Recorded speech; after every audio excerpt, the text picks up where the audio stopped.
And we should now be live. Hello, everyone. Just going to make sure everything's working correctly on OBS. I believe that it is. Good.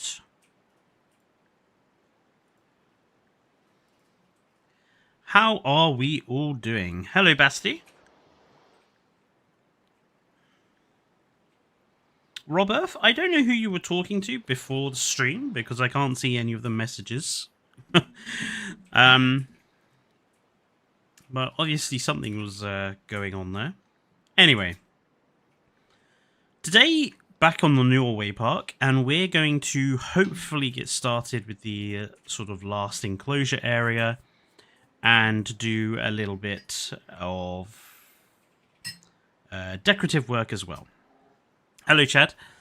But I wanted to start by showing you how the little river idea that I had at the end of last stream turned out. This is how the sort of little river-esque bank sort of plan went.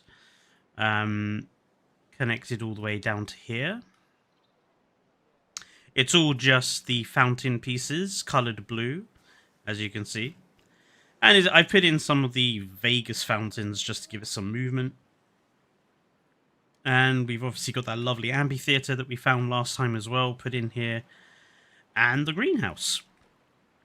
And then obviously this is going to lead up to the lift, which is then going to connect this plateau up here.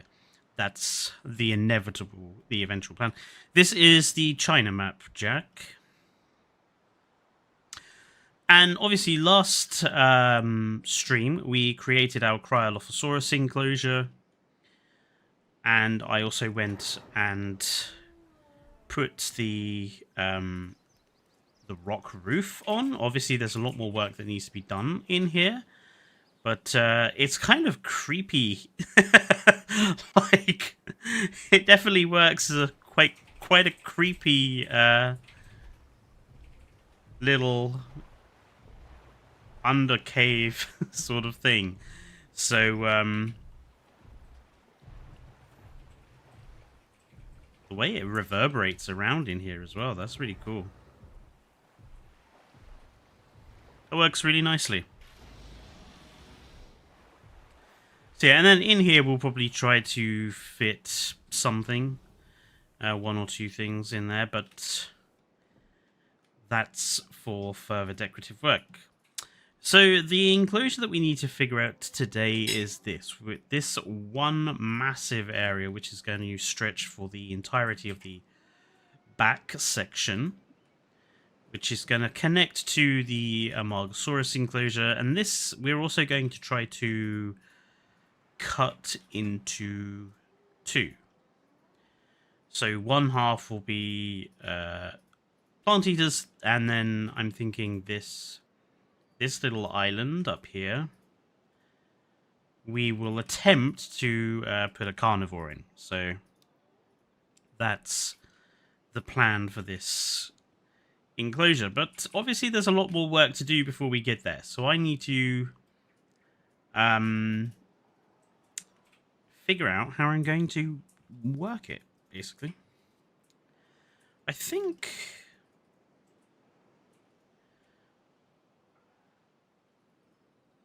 I'm probably going to line this with rocks first.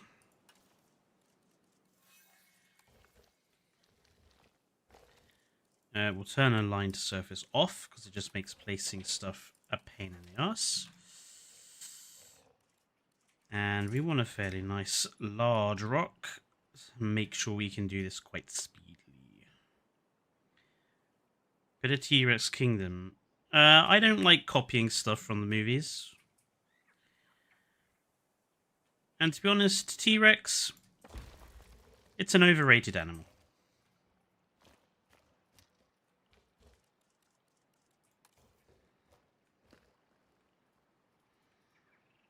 As cool as it is, it's overrated. As is Spinosaurus, as is Velociraptor. A lot of the dinosaurs I feel that people ask for, just in my experience from having moderated for Evo for quite a while now, I do feel like the same old dinosaurs come up time and time again, and a lot of them are just overrated, in my opinion. It's why, in most of my streams, I don't tend to ask for suggestions. Because I don't like the same names coming up time and time again. I do occasionally ask for suggestions, but most of the time, I already have an idea of the dinosaur I want to have, and usually I just ask for people's ideas for skins or for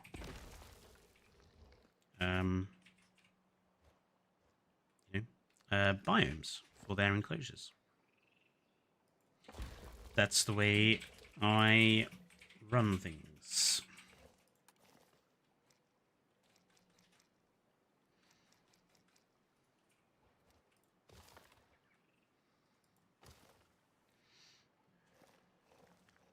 You did not just say that, Fletcher. I did. I do honestly. I'm not saying it to be contrarian. I do honestly believe that quite a lot of dinosaur species are quite overrated.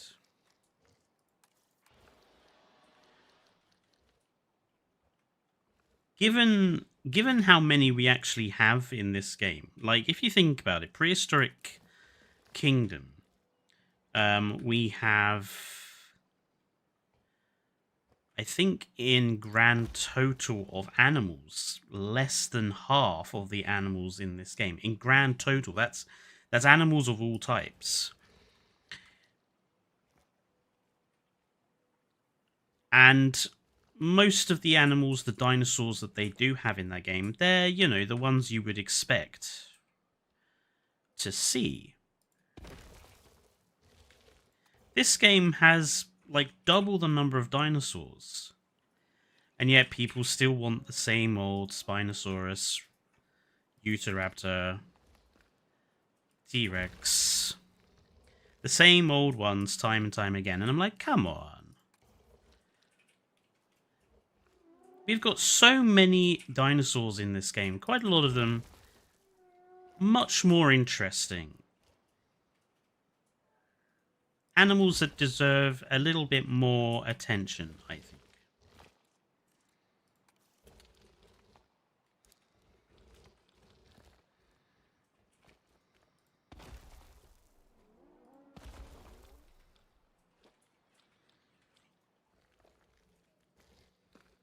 Well, to be honest, I don't really care about Chaos Theory that much. I'm not a big fan of them creating animated TV shows.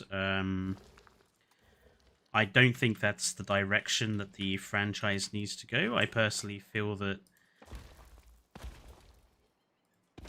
it's further babyfying the franchise, and personally I think that's already happened enough with things like Jurassic World, so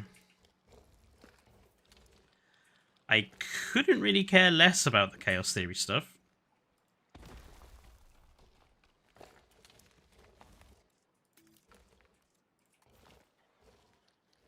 But Allosaurus is a good suggestion of a possible carnivore to have in this back area of the park. I don't want a carnivore that's like too exceedingly big. I don't think it be kind of cool for that. I think something smaller in size, like Allosaurus, is a potential good choice.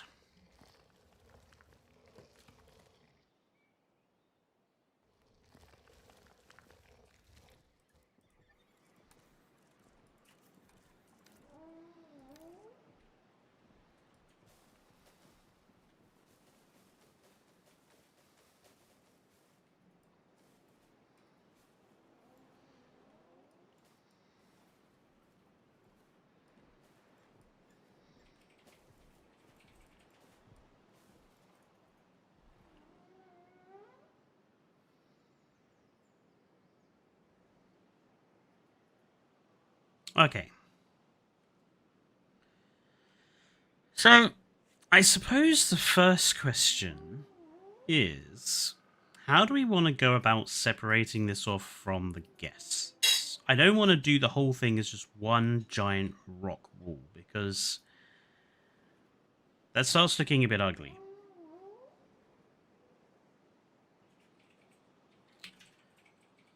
I guess we could use deep water and then put fencing within the deep water. Why do I sound like I'm from England? That's because I am from England, Jack. Holy shit, you are?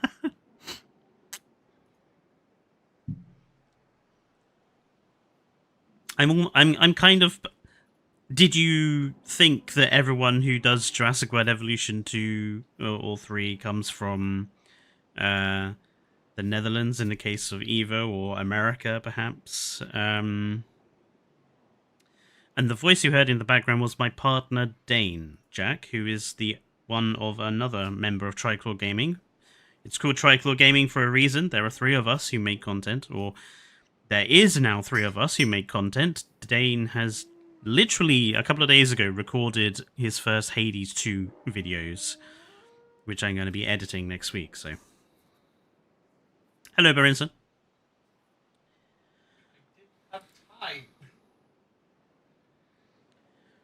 Yeah, so I think using deep water and then placing barriers within it is potentially one good way of doing it, although I think that would only work for a particular area. I'm thinking the area where there are the most guests, I think will do deep water, so...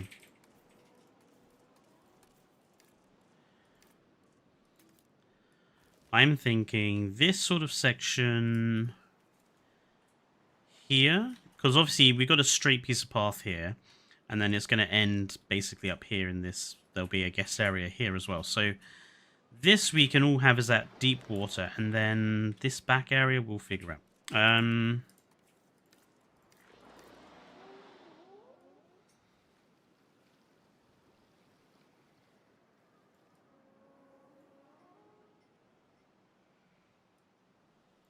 Come on, place a deep water.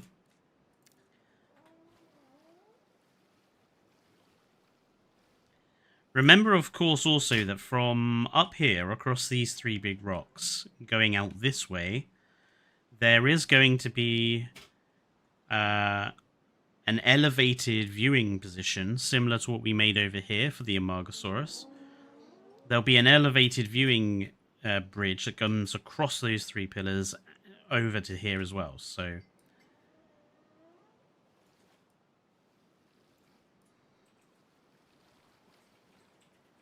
Okay, there's our deep water.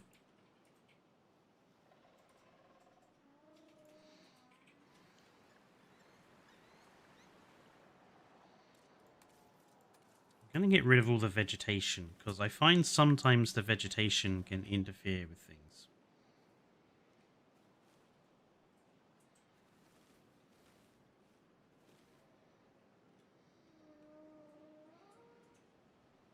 And then for this over here,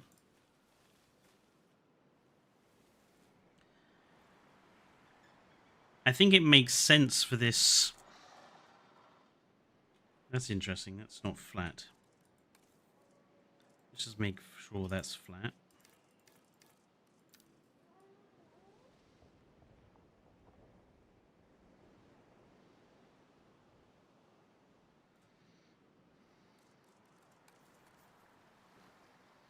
I do quite like the idea of the guest area having a little bit of this waterfall coming in. So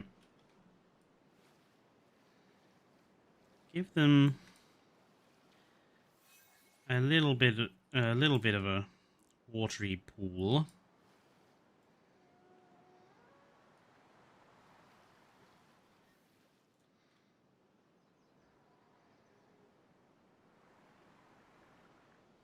And then we'll rockify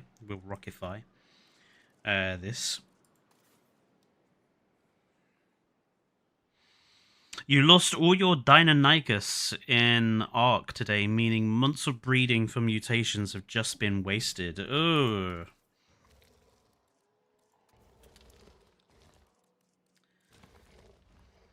Well, You win some and you lose some, Brenson.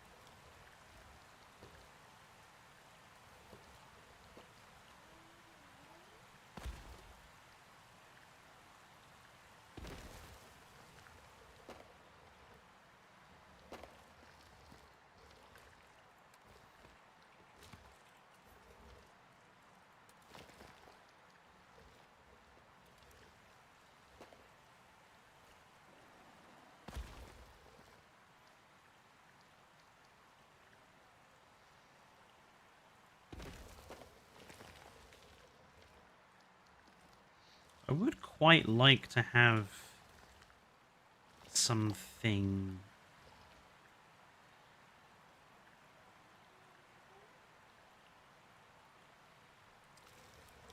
I'm going to leave an opening here. Just because I might want to put safari tour or something like that. Just in this gap.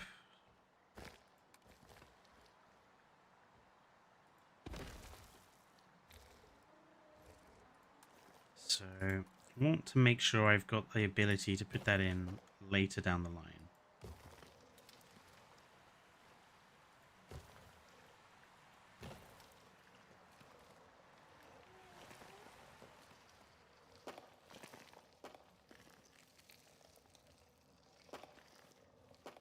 And then here, again, I don't want to do rocks for the whole thing. Obviously, we need to do some rocks here, because this is the ridge where the Amargasaurus is. What country that have better food than England?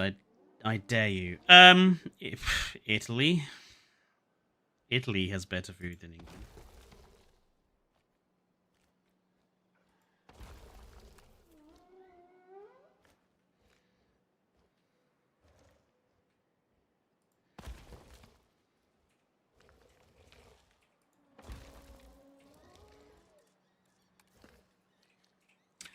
Do I know Lionfield? No, I don't.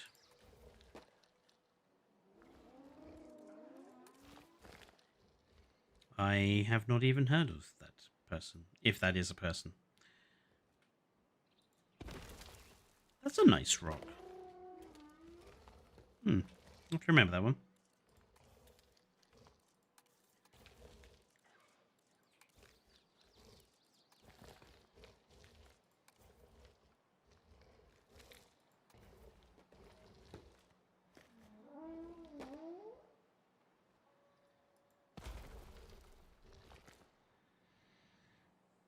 Oh, the Artemis missions. I've been seeing stuff about that.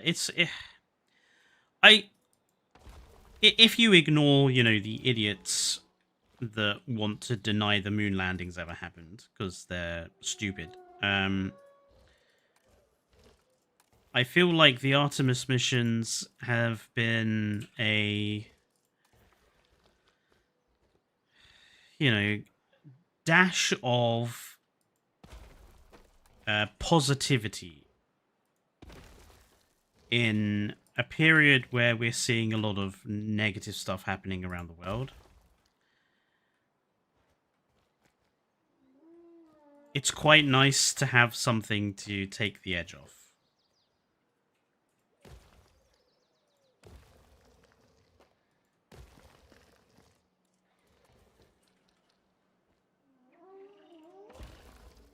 Plus, as a big Star Trek fan, anything to do with space, I think is good.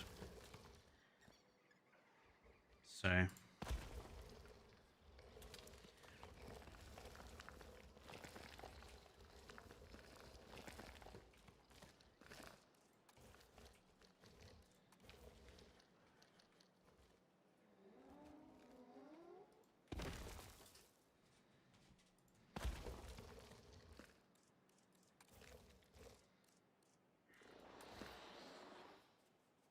English food is the physical version of the weather, Navi says. Sometimes it's good, sometimes it's not.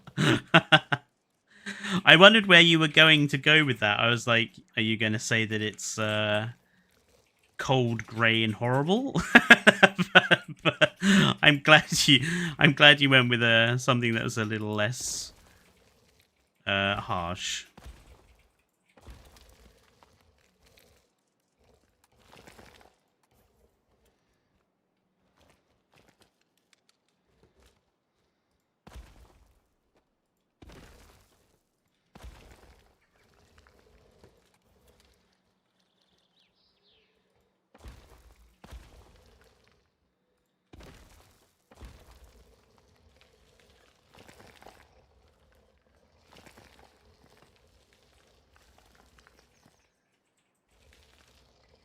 Okay, and then the rest of this, I think I'm going to do as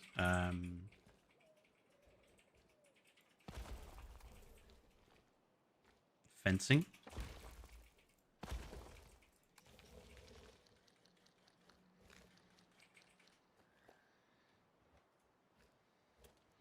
But we'll use one of my big sauropod fences because I think they're not too bad.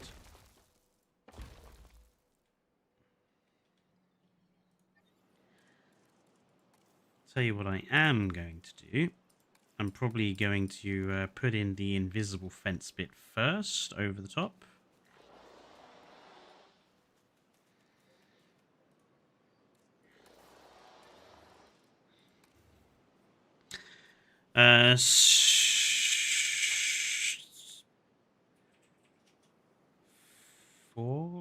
Striphorionics? Probably pronounced that wrong. Moon landing deniers, generally denying literal achievements in humanity. Yeah, I think that's the bit that pisses me off most about the moon landing deniers. Like, it's they're the same sort of people that would deny that the pyramids were built by people and instead were built by aliens. I'm like, why are you denying some of the greatest achievements humanity has accomplished? Like,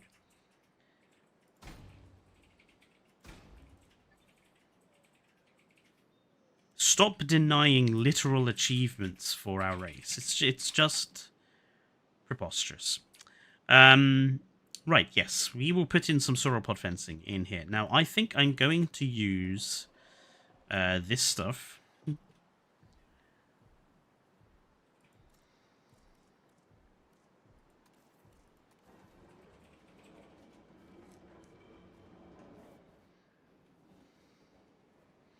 By the way, all of my fences are on the workshop should anyone want to use them themselves.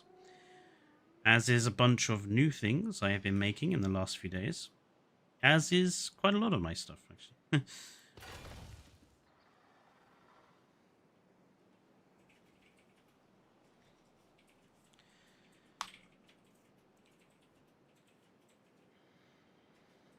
Stereotypes can be really funny sometimes, and the biggest stereotype we have about English people is that you love to drink alcohol and make big parties.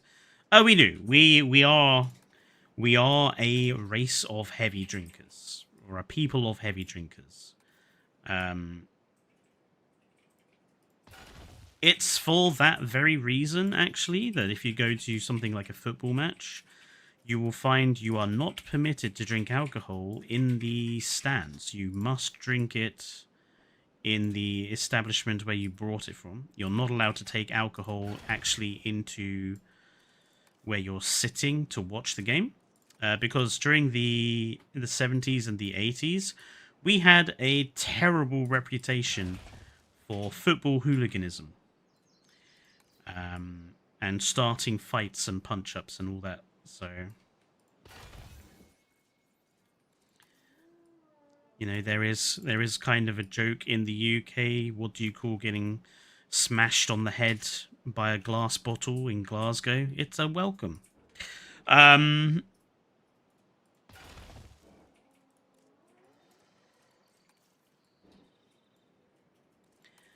But not all of us are like that. I mean, I live in an area of the country which is pretty quiet. Like, the biggest The biggest thing we have going on here is our butchers that shut and then has been taken over by a new butchers. Like, that's been the biggest news that's happened in my area lately. I am an Egyptian and I can confirm that no aliens were involved in the building of the pyramids. I dunno, Chad. That sounds exactly the sort of thing an alien... That's exactly what they want you to think. You're in on it, Chad. I'm sure you are.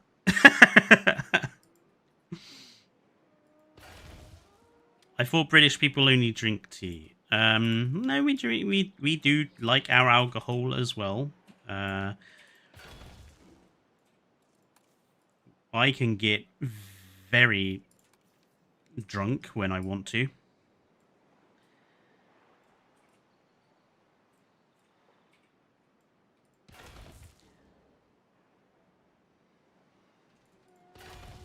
Okay, so there is our lovely anti-sauropod fencing. I just say anti-sauropod fencing. Fencing designed with sauropods in mind. Because something I do have to say about all the fences I've seen on the workshop, and also I have to say, you know, Frontier's own fences, none of them are sort of tall enough to counter the sheer height of a sauropod, which is why I designed my sauropod fences to be tall enough to do so. I mean, if I compare them to Frontier's best fence, their best fence is only halfway up, and my fences are designed based on the height of a brachiosaurus.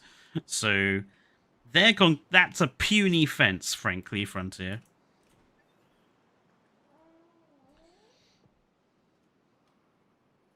I also like the fact you can still technically see through this one.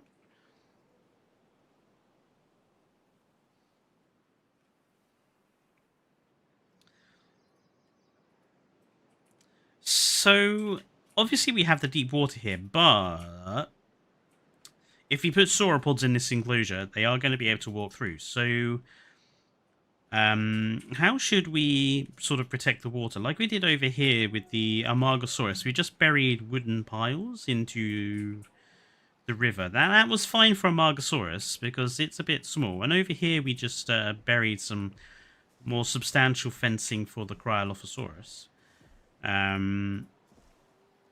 So maybe we should do something similar to that. Maybe. So I want people to be able to see over it, though. That's going to be the big thing.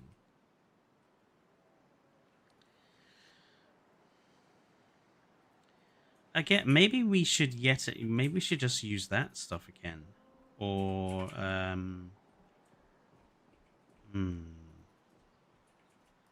Let's see how does this look if we bury it down?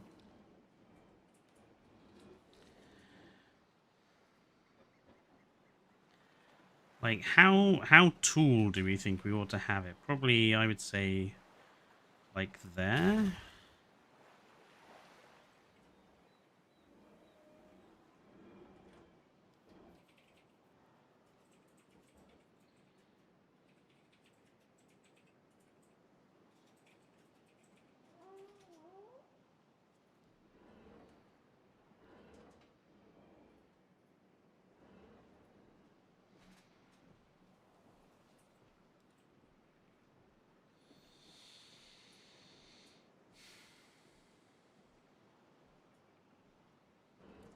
I don't really like using that one.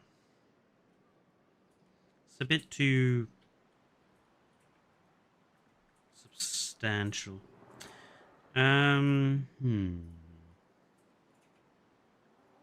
Maybe we should just go with one of these and bury these down.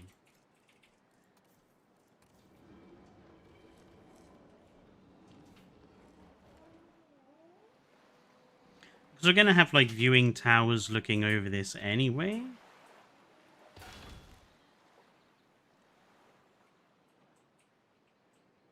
Yeah, that's not too bad. And if we have, like, viewing towers looking over that, I think that works.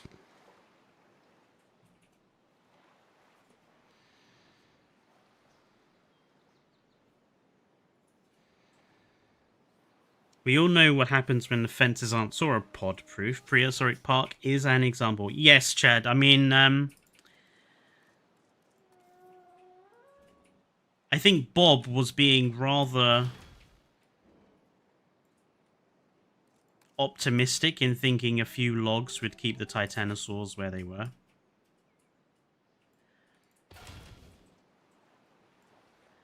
I also have to say that I think Prehistoric Park demonstrates quite easily how difficult it really would be to keep sauropods in any sort of enclosure.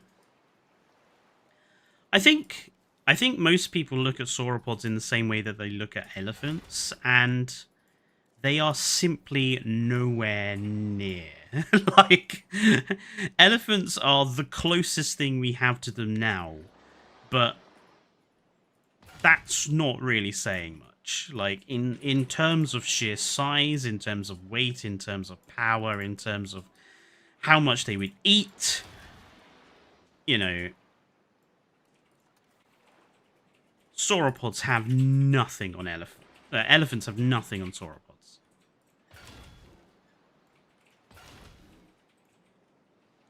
We need to turn a little bit.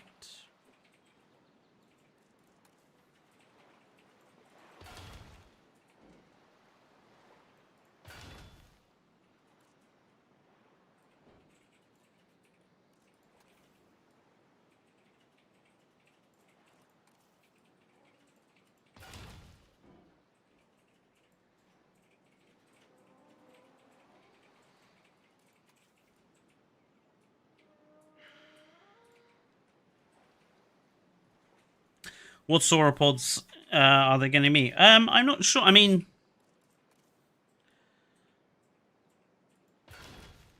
we might just go for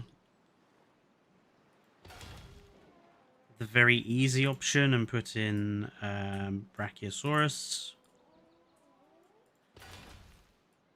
Or maybe Memenchi. I feel that Memenchisaurus gets unfairly forgotten.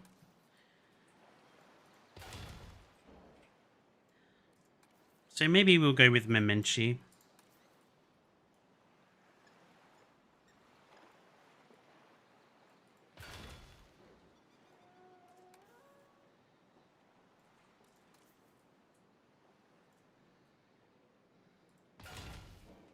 Okay, we need to curve this a lot more than that.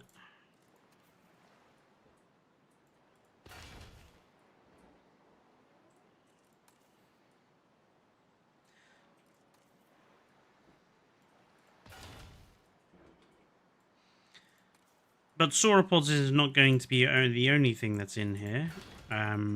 We are also going to make sure there are plenty of other animals in here. You know, considering I did that by hand, I don't think I did too bad of a job there. And I would argue, like, if you're a... Let's put ourselves a first-person view. I think you can still quite decently see through that if you're a first-person view. And obviously we're going to have viewing towers and stuff looking over this anyway.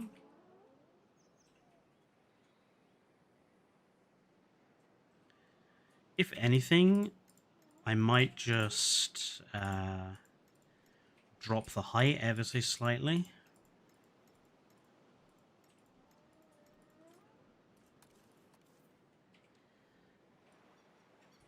Drop it down just a little bit more. Yeah, I prefer that. That way we could create our own, you know, raised, elevated viewing just to peer over that. And also we do have to get the elevated bridge across here anyway, so. I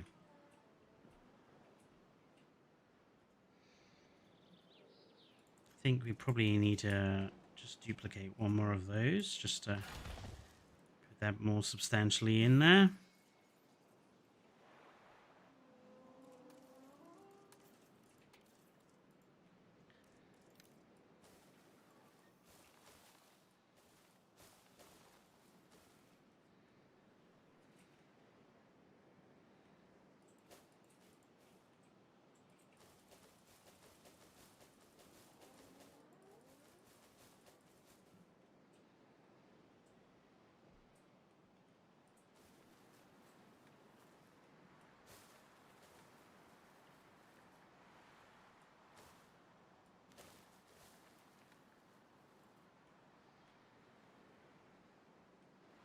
Right. I am now going to remove all of this vegetation.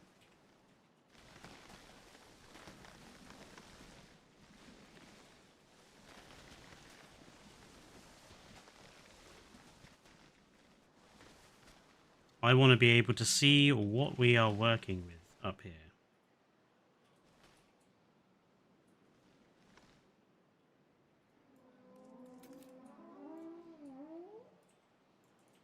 Are these?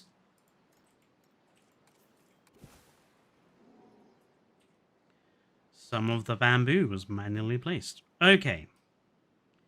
So, let's just mark out where I want the carnivore bit to be, and I'm thinking we'll make this the carnivore. It's like suddenly it's like painting matte paint on wall. This is where I think I want the carnivore to be.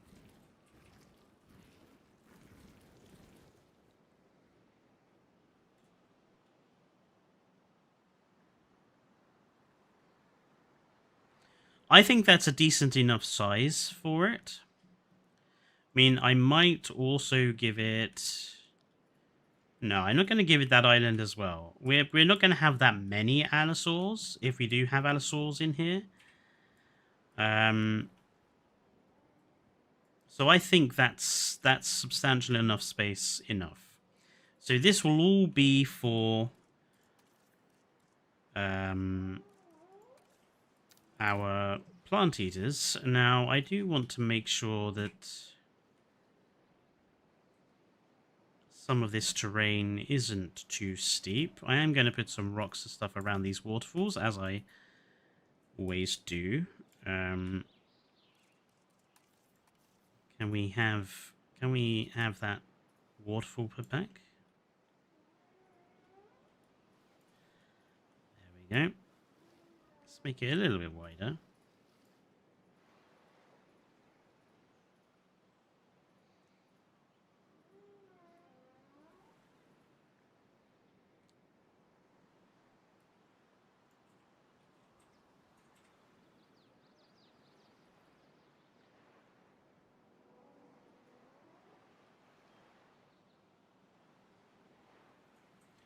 I'm thinking I do want to give a little bit of terrain height here. Just because I think this is just too boring of an area, really. It's a bit too flat, so let's just give them a little bit of raised terrain. I might actually just make this steep. Give them a little bit more height on that.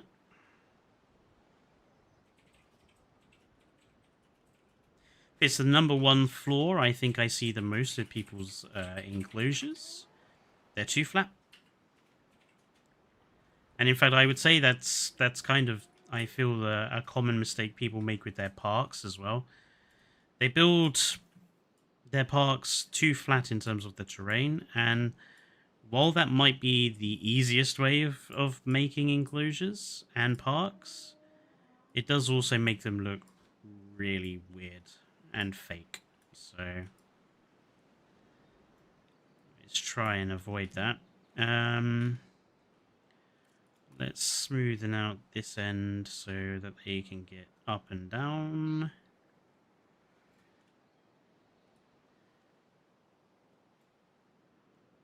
Yeah.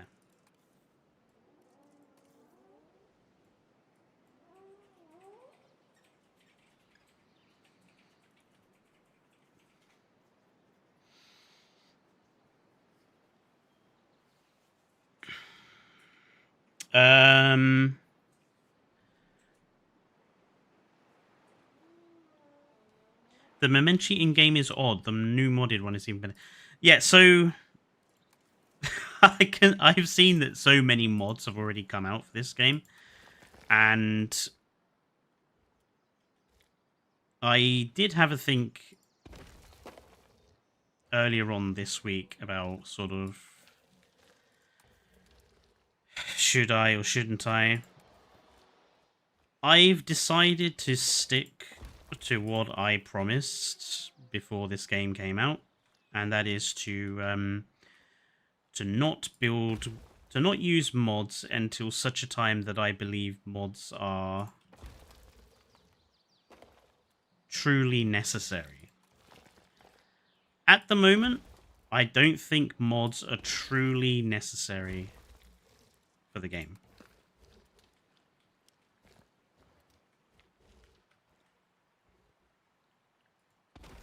So I will be sticking to my promise of building and staying vanilla for the time being, which I'm sure long-term people who have watched me are aware of how much of or how surprising that might be, because normally I am incredibly pro-mod, let's mod as quickly as we can. Or at least I was for, that's what was the case for Jurassic World Evolution 2, but that was a very specific situation with that game, being that it was fucking awful. There we go.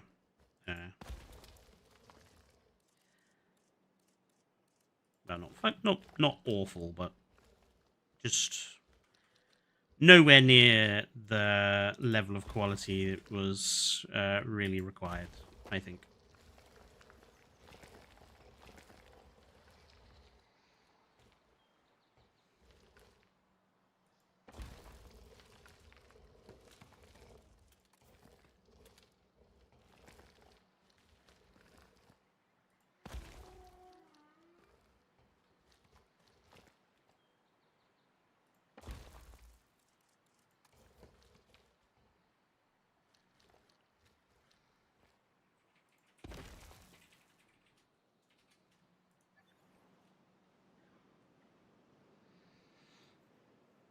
We have info boards now as mods. Well, that's something that I think the game really should have in anyway. Like, I can't believe that we still do not have placeable education boards or anything like that. I mean, it's such a basic part of modern day zoos that I'm really surprised that they haven't gone in with that.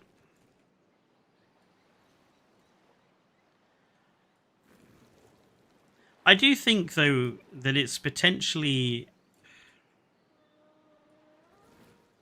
I feel that they kind of have a disconnect with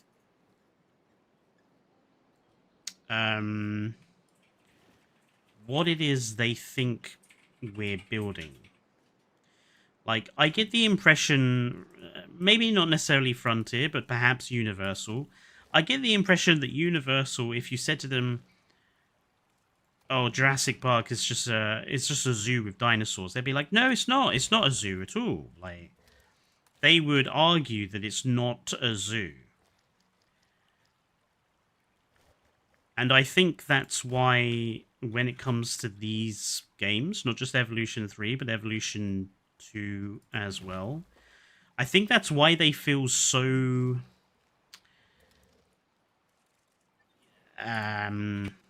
what's the word? Not lacking, but why it feels like there's a big disconnect between the players of this game who want to build dinosaur zoos and the way the games have been made. So I'm not necessarily sure Frontier is entirely to blame. I do think quite a lot of it is from Universal. That's not to say that I think that Frontier gets away scot-free. I do think people have blown hot air up the backside of Frontier too much, and I think they need to be held to account more, especially with the way that these games have been released chocker full of bugs. It's just not satisfactory. But I do think Universal doesn't consider Jurassic World and Jurassic Park as zoos, and I think that's where this disconnect comes from.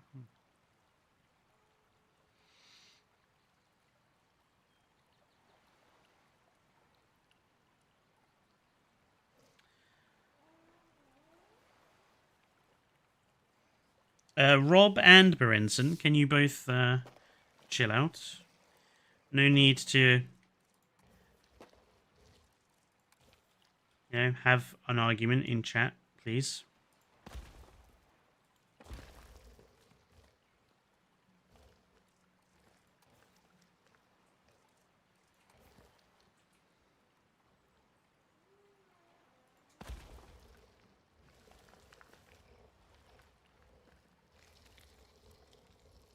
Right, let's put in some trees. I kind of want to use this little nice island just to have some autumnal foliage.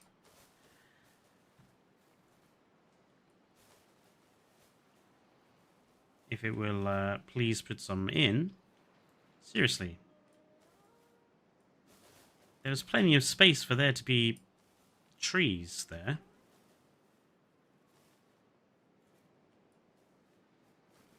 It's like, no, I'm not gonna.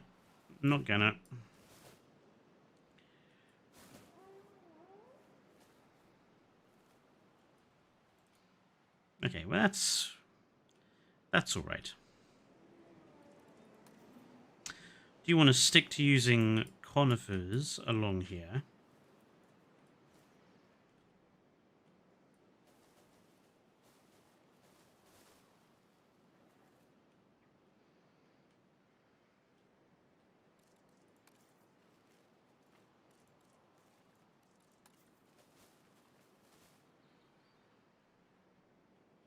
That was a little much.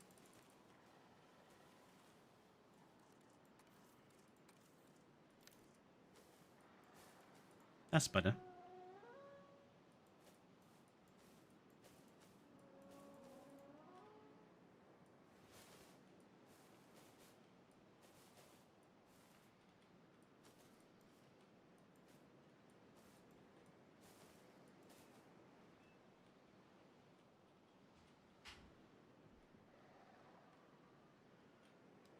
We're obviously going to have to put in some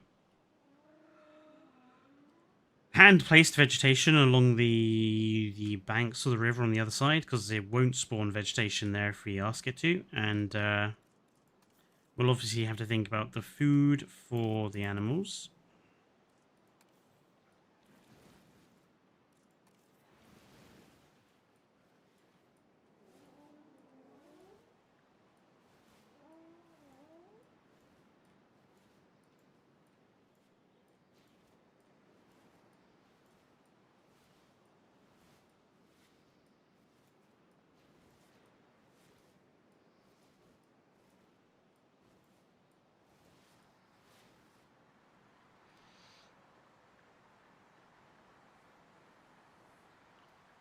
The franchise is just a monster franchise.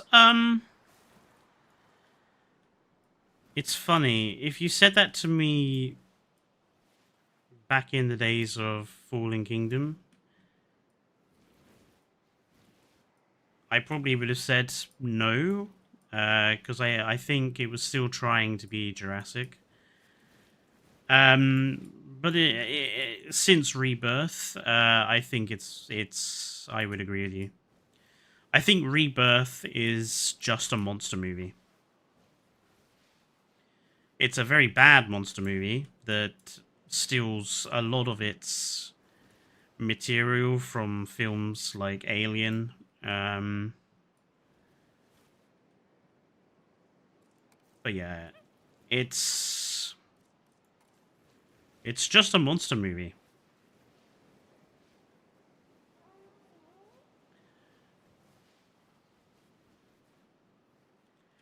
And I'm sure there's some in sort of the Jurassic community that would say, well, it's always been a monster movie. But it really hasn't. Like, if you look at the original movie, that's not a monster movie. It's a survival film. It's a good old classic disaster movie that just happens to feature dinosaurs.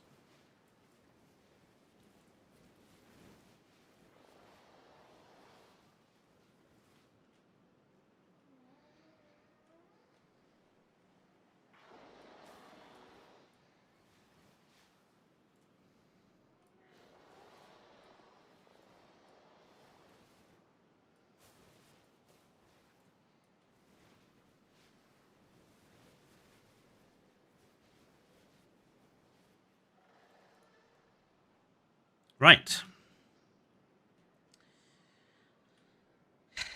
How are we going to divide off the Allosaurus area?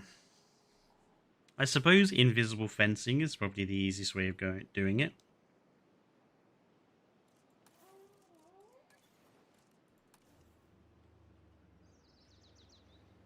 My only problem with that is I feel like invisible fencing is just so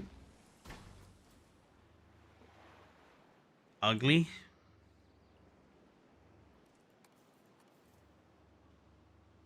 But I don't want to resort to having to put down tons and tons and tons of wooden piles just to keep it in. So, yeah, I suppose we will have to go with invisible fencing.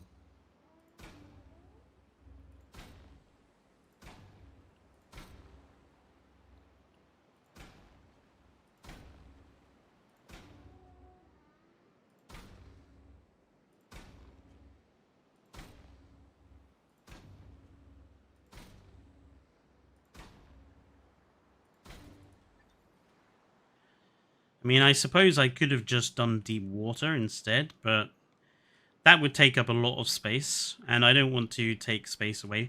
And to be honest, that's not very noticeable buried there in the water as it is. So I think that's fine.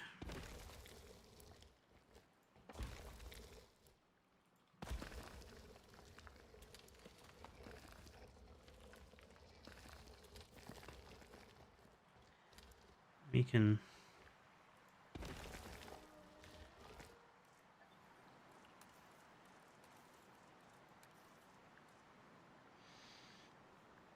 What are your plans after the Norway park? Honestly, I'm not sure. Because I'm still in the process of beautifying the Montana build. And going back over my campaign parks.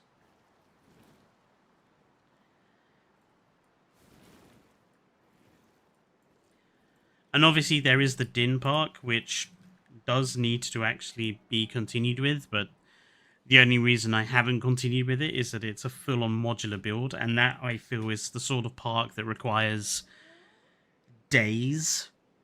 It's the sort of park that needs entire streaming days spent on it.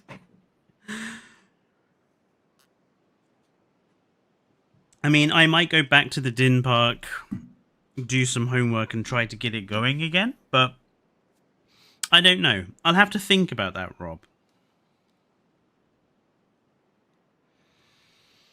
Now then.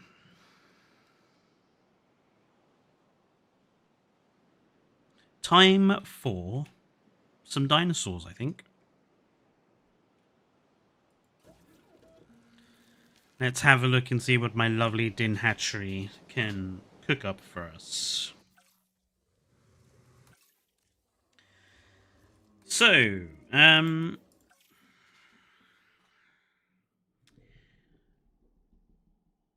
Memenchi. I definitely feel people forget about it. Too much.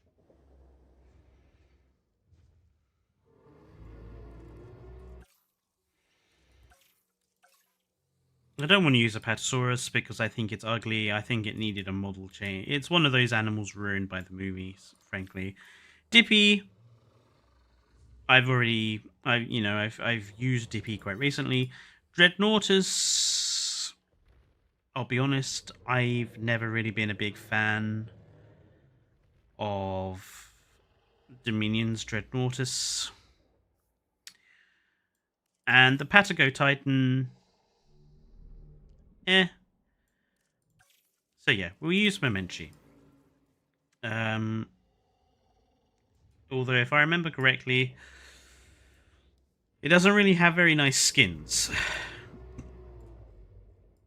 So that's going to be the thing that is the most difficult. Oh, God. I really wish they would bring back the viewing system. The species viewer. I do kind of like that mangrove forest with the speckled back. What's that, Pulcrana? Eh.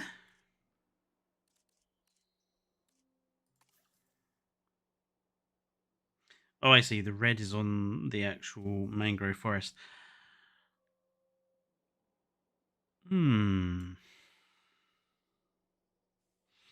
Why are Deinonychus and Therizinosaurus considered as large? Because this game does not understand the meaning of the words small, medium, and large. It's why all of the carnivores that are Majungasaurus size and upwards all use large nests for some reason.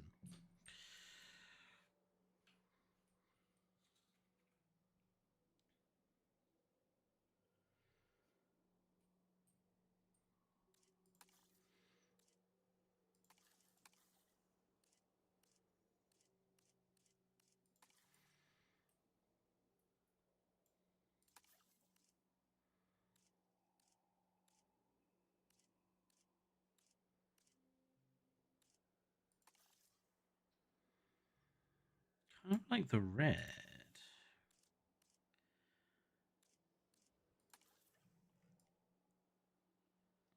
Yeah, that's kind of okay. I actually think that's potentially my favorite of the bunch.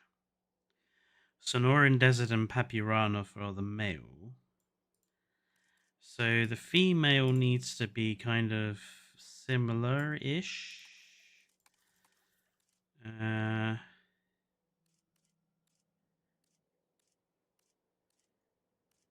They're basically the same, but one's lighter, one's darker. So we'll make the female darker. So that's the female, that's the female, that's the male. Male, female. I think that works.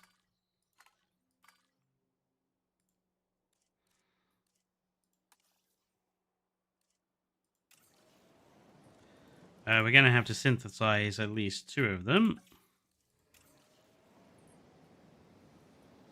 It's funny how boring Dominion Dreadnoughtus looks when you look at how much paleo art we're showing. Fun fact, Amarga uses a large nest too. Yeah, I do not understand.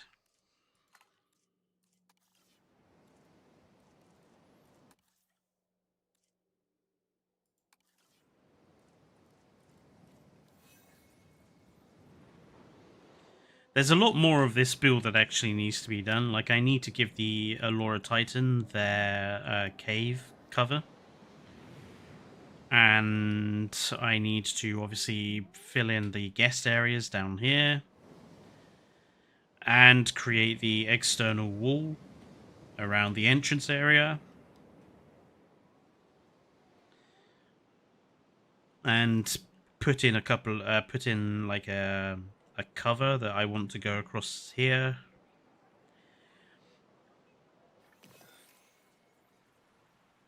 I need to put a Hyperloop station in, probably up here somewhere, and then there'll be one up here as well to get guests up, because obviously the lift will be fake. And this whole area up here actually needs to be worked on. I've decided I'm not going to put the maze up there, because I think this maze has been really badly built. So I'm going to probably try and build my own one. Because this, I was horrified to find out, is 2,191 objects. And it is because each of these is 2 pieces.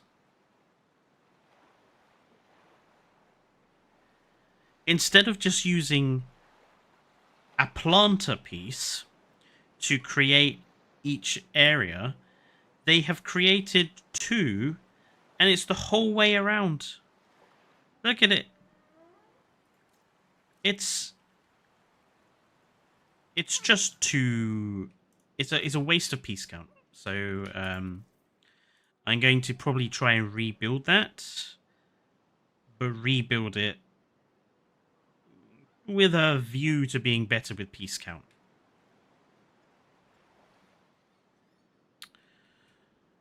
Right, are those Menchies done yet? Yes, they are. Right. In goes one.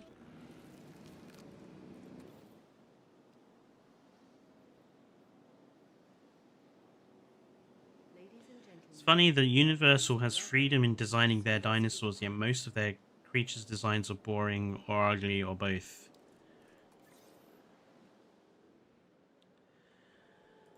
I think Universal's problem is they're kind of stuck in this idea that to make dinosaurs look cool, they have to have spikes.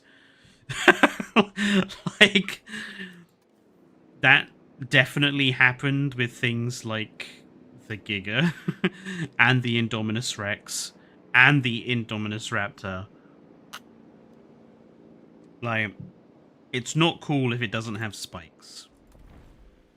Tool leaf is what we need to put in.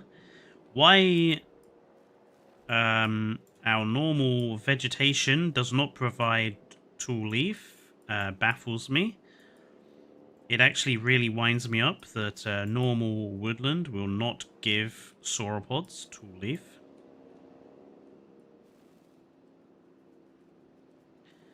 But alas, whoever said the paleobotany system made any sense?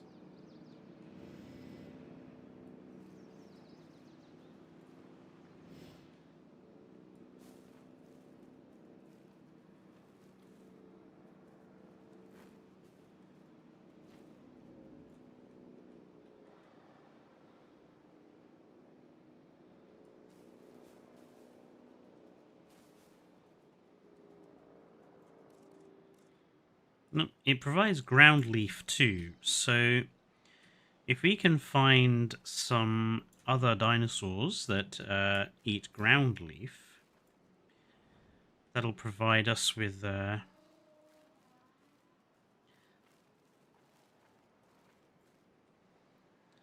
think some nice mixing.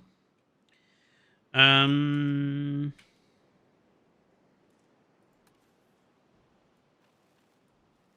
put some low fiber in here though as well.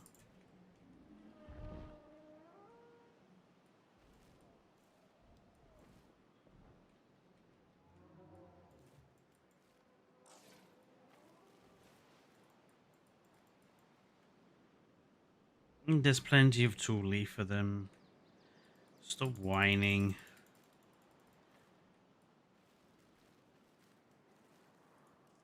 Okay. I just want to have a look at how big they are. So, I actually think two of them, given that they're going to have babies, and given that they'll have 3 babies...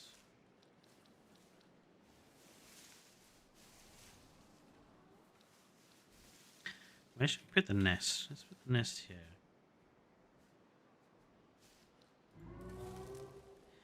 Given that they'll have 3 babies in the nest, I think 1 male, 1 female, and their 3 offspring, I think is actually a suitable number of sauropod in here.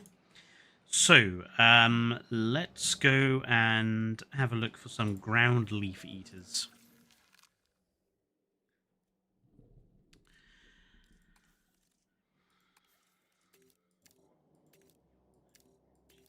So you cannot do it by their food, which is ever so slightly annoying.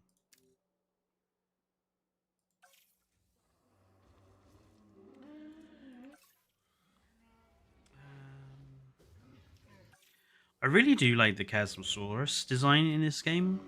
I think it's an unsung hero. What do you... Ground leaf. The ground leaf. Okay, so we could have Chasmosaurus.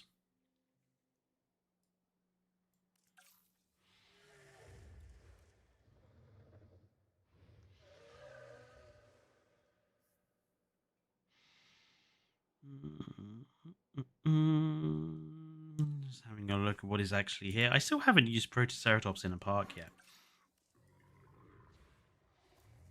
Sauropelta. You eat ground leaf and ground fruit, so we could also do Sauropelta.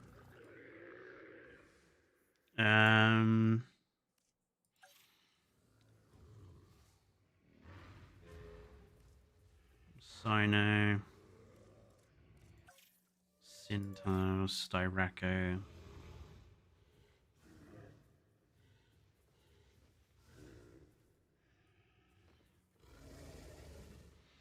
You know, I think we'll do the Chasmosaurus because I really like the Chasmo.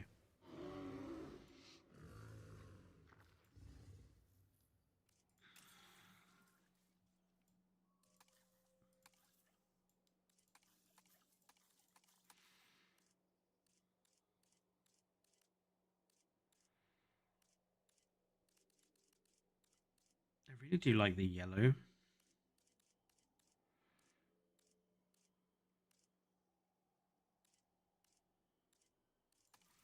The red's quite nice.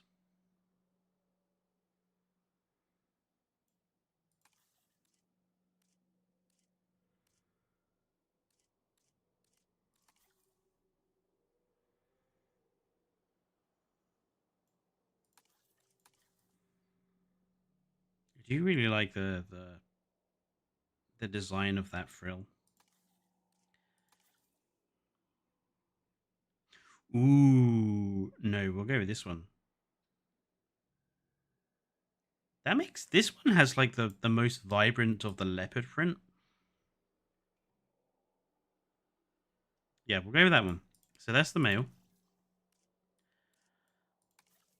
Now females will be. Here we go with some slight mutual sexual selection characteristics. Give them, like, if we give them the yellow spots, I think that makes sense because like this guy has like the yellow, the green, and the red, and then the females will just have the yellow spots. So I think that makes sense. Just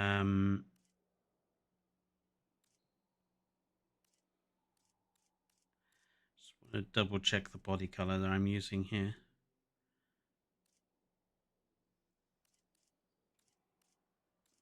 It's a bit... Yeah, we'll go with the Sonoran Desert for the females.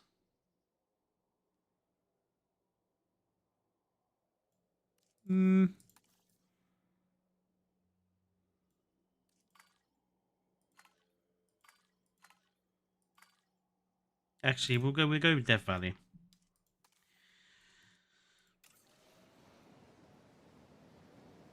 The female's frill is too small. Obviously, some of the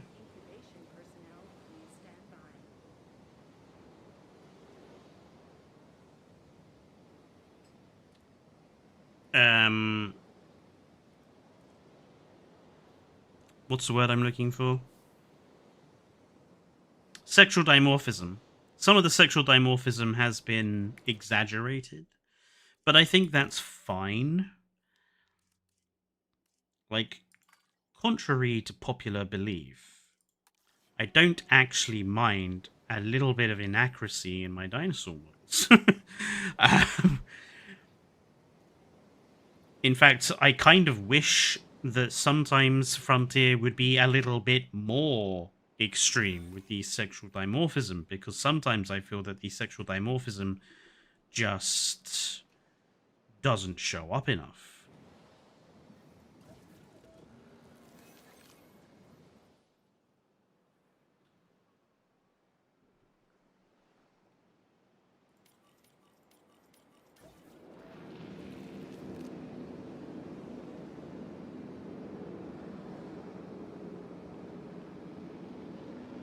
Is it too much for them to have it just coming in off map and have them come in to pick it up? The fact that they just all spawn in one mass directly above the hatchery is so unrealistic. Anyway, while they're doing that, I'm going to delete a little bit of stuff down here because I want to put in the thing I finished making in off stream. This nice little... I think I'm gonna remove these two as well. This nice little path cover, which is primarily designed to go over medium width path.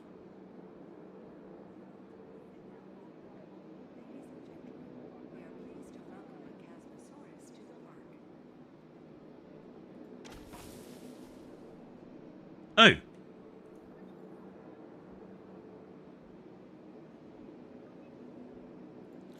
I was not aware that had occurred. Let's just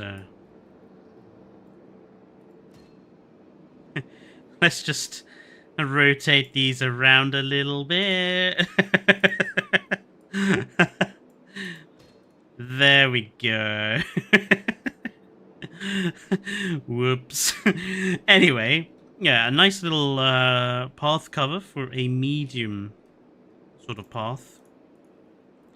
And the idea being that this is quite easy to just, you know, if you want to, put another one in. And then you've got a fairly nice little cover. And if you have a look in the... whoops. If you have a look in the nighttime, it's all nicely lit. You've got these lovely medallions in here. I think it looks quite nice in the dark.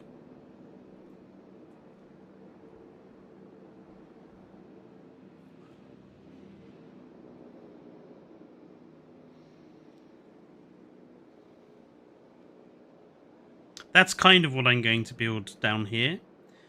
So using these rocks as sort of where it's going to be and what it's going to stand on. Basically, it's just going to be that sort of thing like that. But just a flat sort of gatehouse, almost. I wish we could change the color of the statues.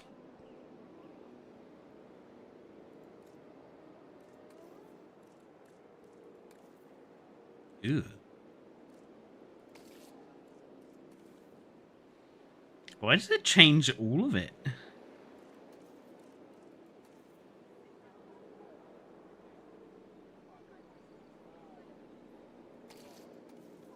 Interesting.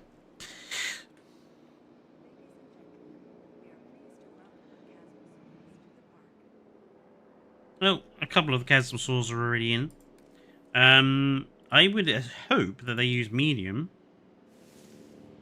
They do. Not isolated. Isolated. Not oh, they like isolated nests. Okay.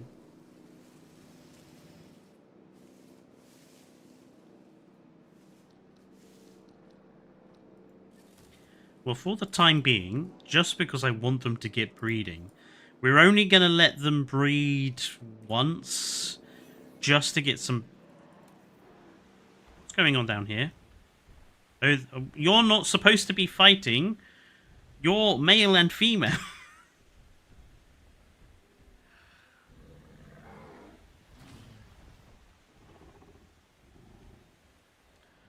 Honestly, I think that's laughable. Anyway. Oh, we've got 2 Memenchi eggs. Due to pop out. So yeah, two adults, 2 babies, I think is a suitable number of sauropods.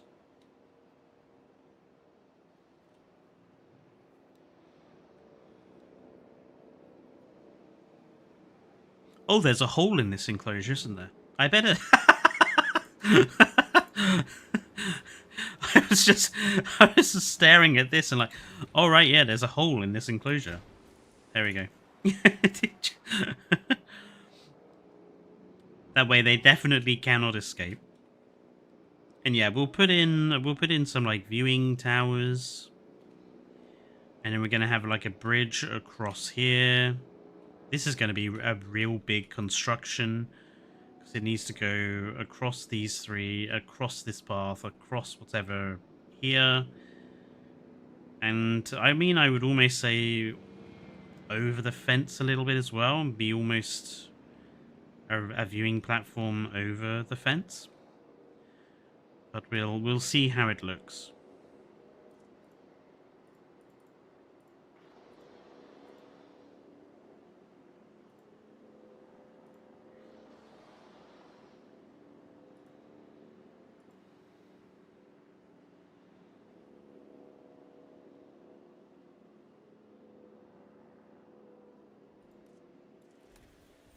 Yeah, they've got enough ground leaf. Oh.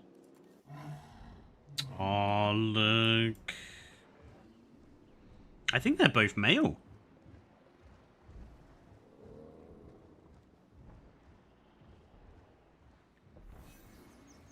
See, I do kind of feel like the model is wrong. I do kind of think that these ought to have more upright necks, given them the adult animals. But you know, it is what it is. Right, we're going to get rid of this nest. That is all the babies you are allowed, Memenches.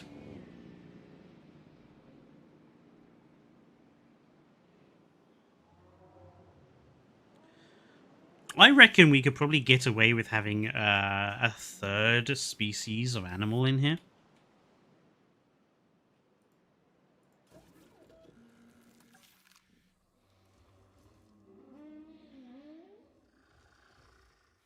Something to go with our chasmosaurs. I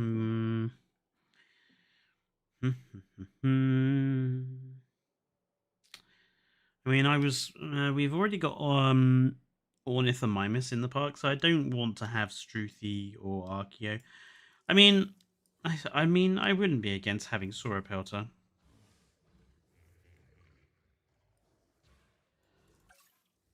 Or maybe Pachycephalosaurus.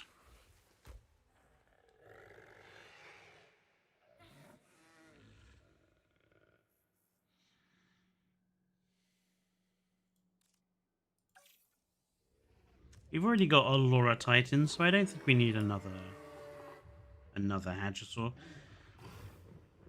Let's go with Sauropelta.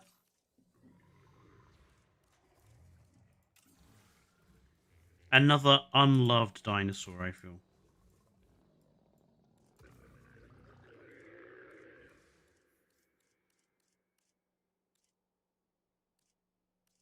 Okay, the color on the square does not necessarily represent the color of the whole creature.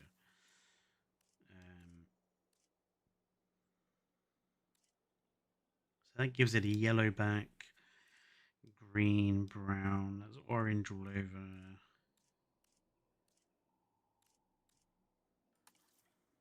Kind of dig the green backed one.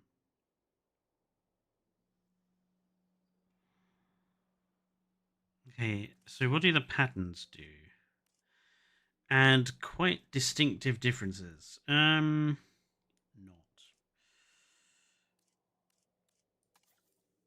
Honestly, I feel like the black and the red is the only good.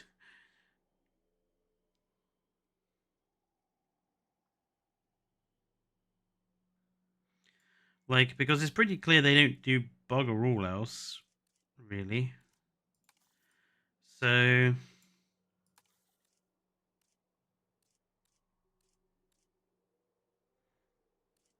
yeah. I think we'll go for the black and red body stripe there.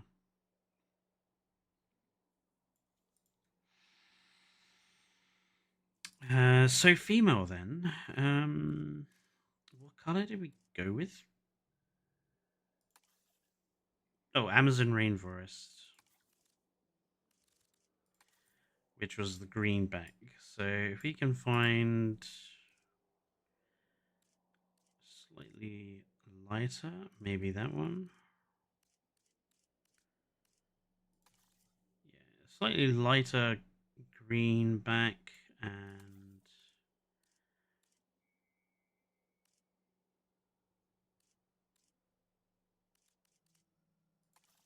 maybe just the grey body. Male, female.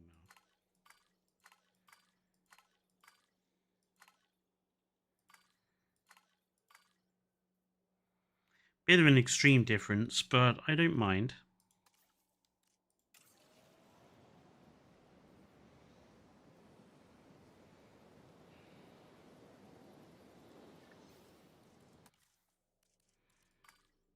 We'll go 1 male, 2 female.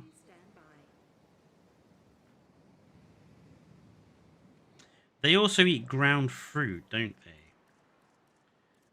they? Ground fruit. So what I'm going to do is put the ground fruit on over this side. And also over this side.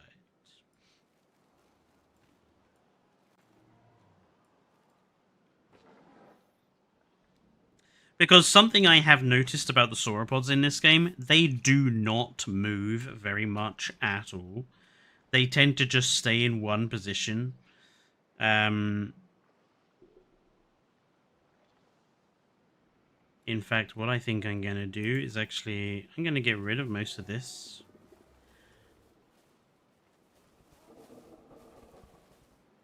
You sauropods, you need to start moving further afield, I'm afraid.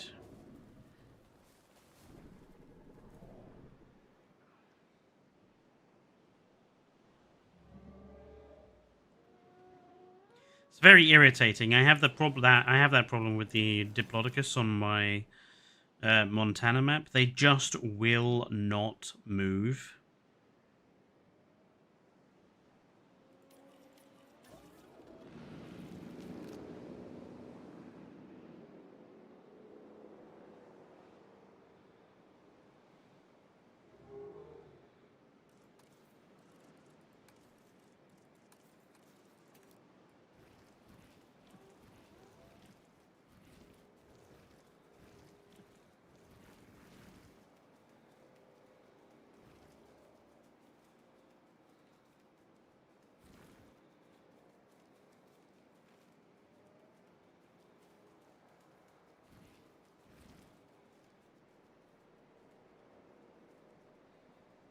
Now then, our Allosaurus area, or carnivore area, whatever we choose to do, it's quite mountainous. So I want to do a little bit of terrain work here.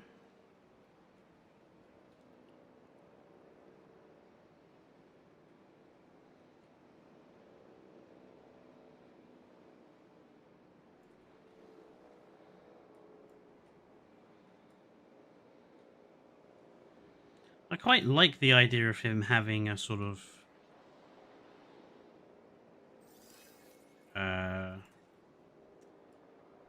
I think the word is promontory, like a high raised area where he can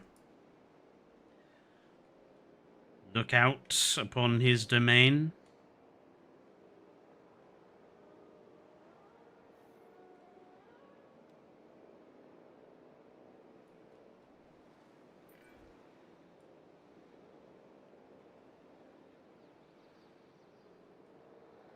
Oh no, Cabot Finch has been silenced. How terrible.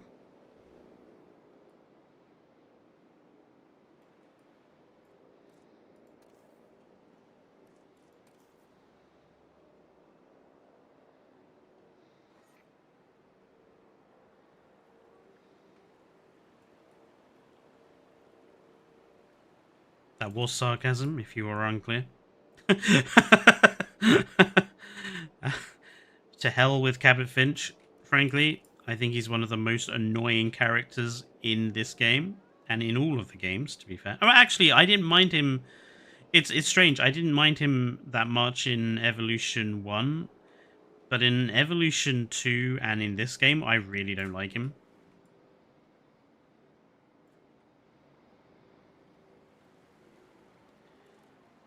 That feels like it needs to be much less steep.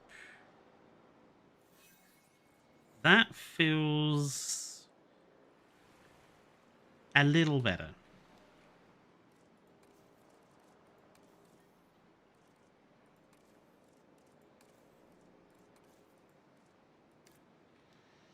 Please mind the gap between the platform and the train. Yes. Because I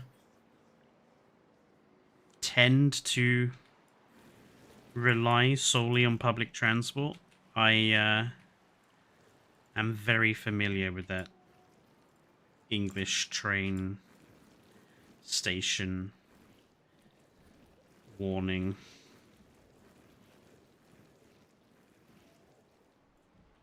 I just don't like that.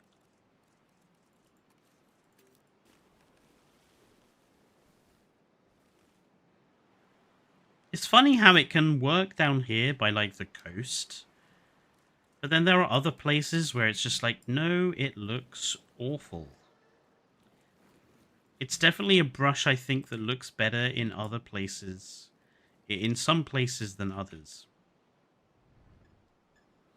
And this down here by the riverbank, I think I'm going to have to place these rocks manually.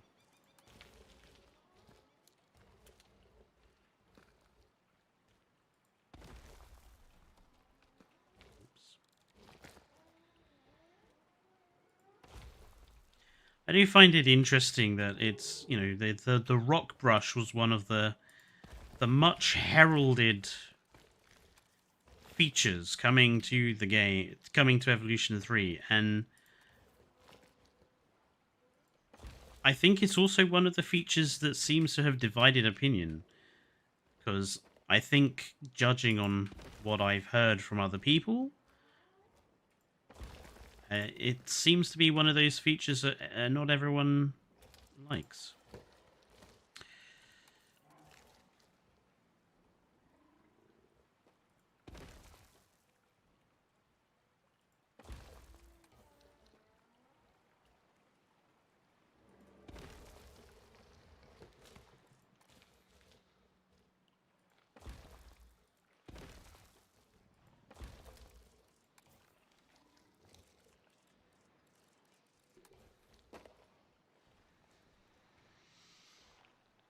Yes, I'm sorry, but if I keep hearing the word gap, I feel like I hear that announcement 20 to 50 times a day when I'm out on public transport. Yeah.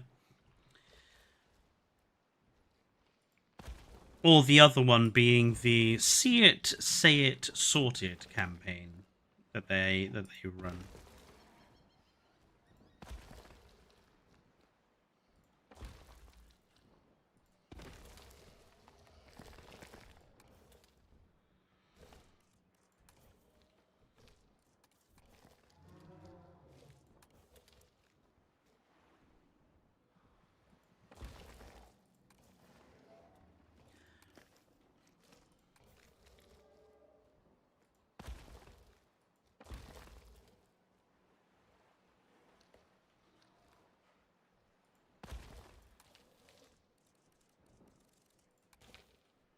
Holy moly, that's a super size one.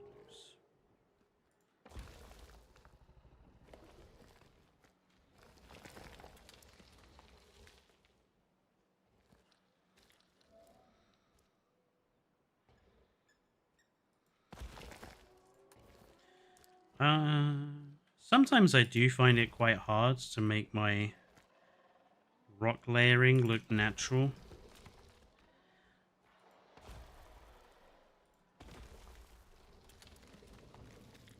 Just because I want to use as few pieces as possible. I guess Like, if I was to try to think of a difference between me and, say, Evo in terms of our building approach, it's definitely, like, Evo will use 10 rocks to create her sort of rocky area, and I will endeavor to try to use less than, like, 3. Just because I'm trying to avoid wasting piece count. That's like my wish.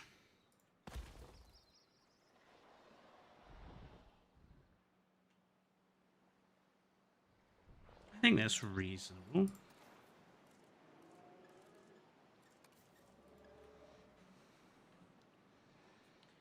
To each their own building style. Indeed. I am going to have to manually place some trees down here, though, because the tree brush will not let me put anything down.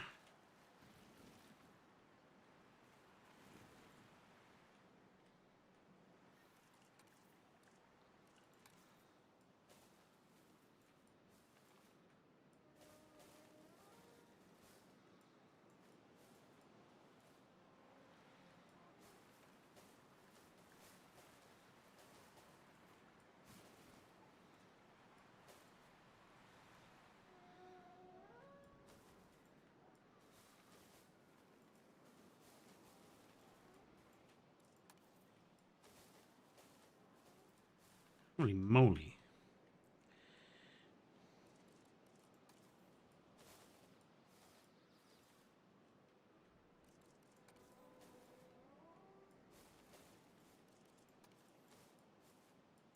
No.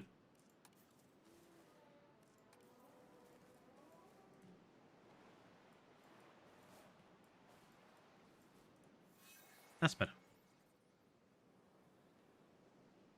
What a place to choose to sleep.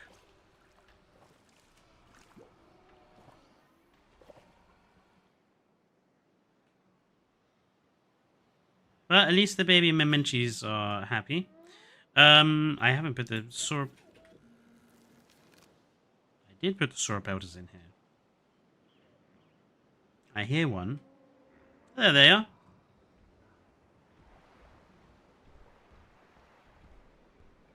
Yeah, cute little things. I'm just tempted to say we could probably get away with putting a 4th animal in here, but we'll decide that in a minute. Because I want to decide on the carnivore for in here, because I do think... I do declare... we need to come up with it.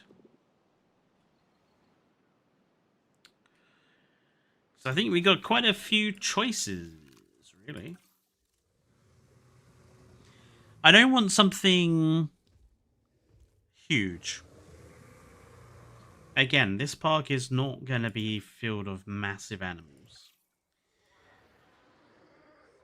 The Allosaurus was originally suggested. I just really don't like the design of it.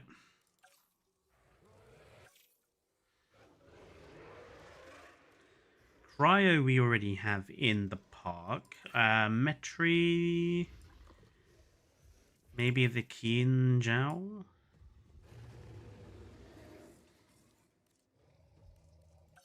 Or the White Tyrannus. I suppose the White Tyrannus makes sense from a this is supposed to be Scandinavia kind of idea.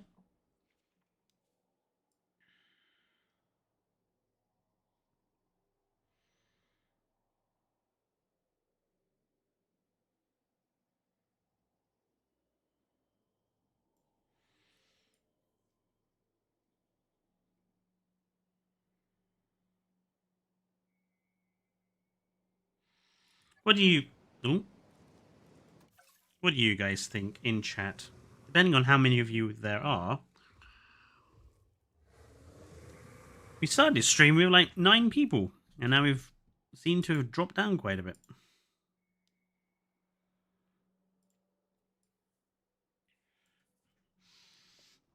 Maybe I'm just a boring builder.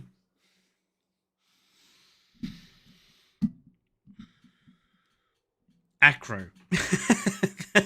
Joking, of course.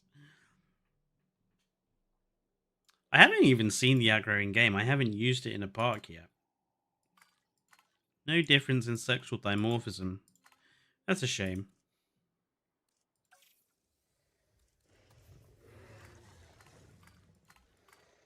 Even for the Alberto, there's none. Really?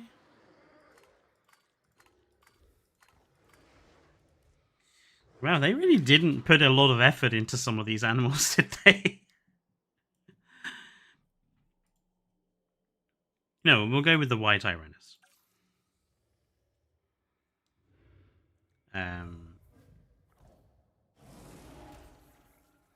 I suppose it makes sense to have at least one feathered animal in this build.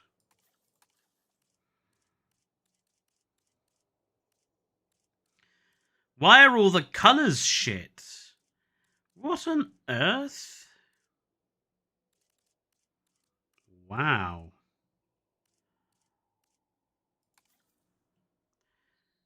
Okay, we'll go with the slightly iridescent blue.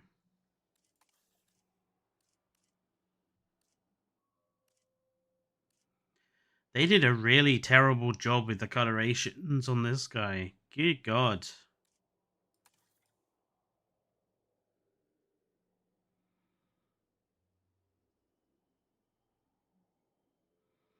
Also, I feel like that tail is swinging around way too much. I feel like the tail needs to be stiffer. I feel like that tail is just got a mind of its own. Go with the purple. Yeah, purple with basically white stripes. I don't like these patterns. It's just, do you want black stripes? Black stripes, red stripes, white stripes, white stripes, or black stripes. That's really a terrible fucking choice of coloration. Like, you couldn't come up with anything more interesting. Frontier. I mean, come on.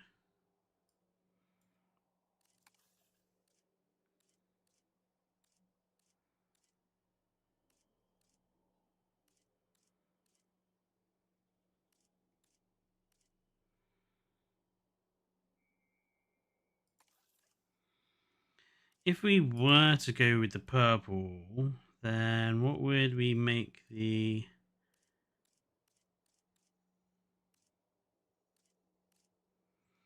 Well, actually, I would say the purple makes the most sense for the female.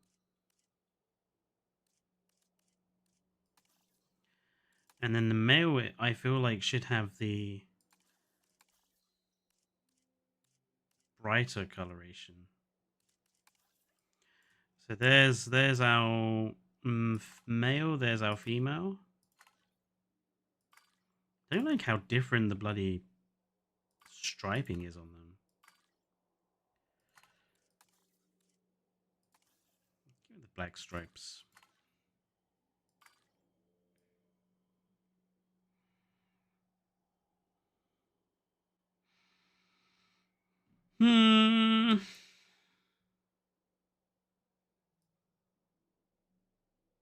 Be honest, I'm not completely in love with the white Tyrannus. I'm kind of disappointed in the really awful choice of skins it's got.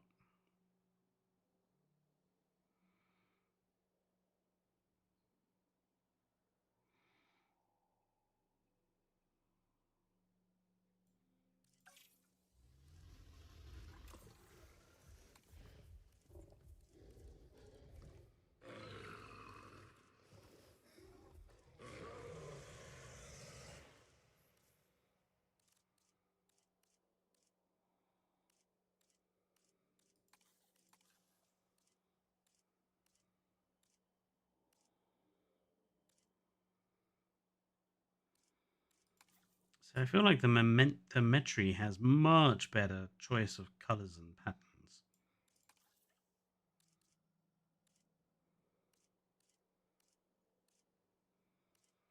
We've practically got Polar Annosaur here.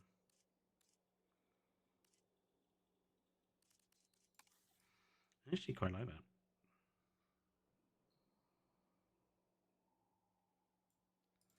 That was our male. What could we make the female look like?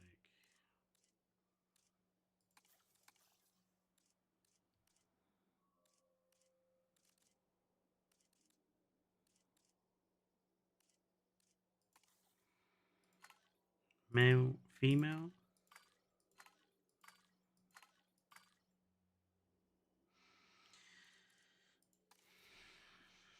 I think that works.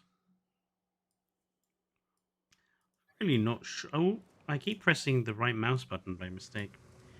Hmm.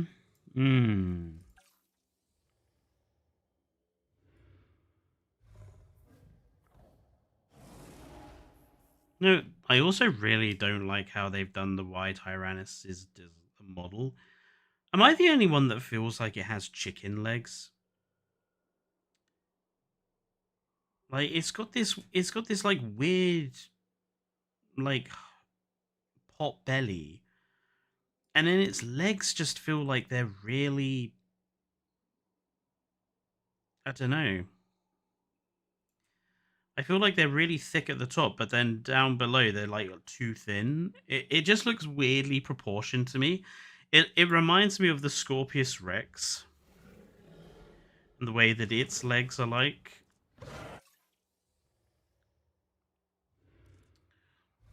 The neck's too short. Yeah, the neck is too short. The neck's too short. It's got the pot belly. The tail is too flippity floppity.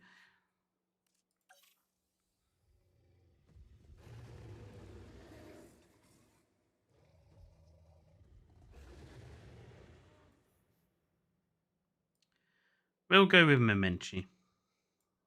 Metriacanthosaurus.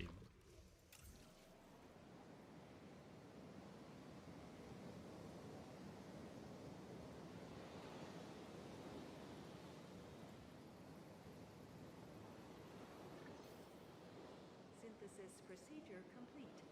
Incubation personnel. Oh wow, we got some pretty terrible traits here.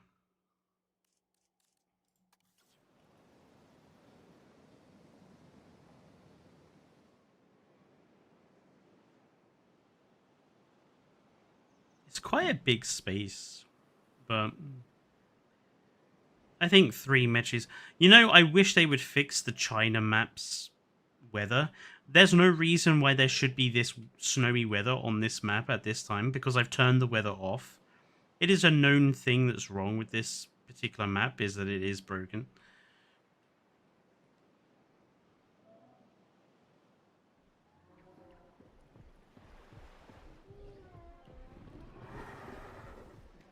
Wow, little family of cryo.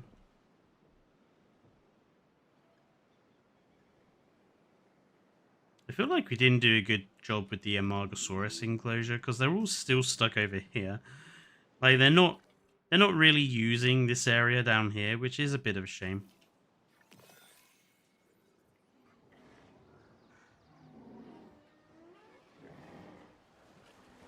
Good God, the look how many ornithomimus there are.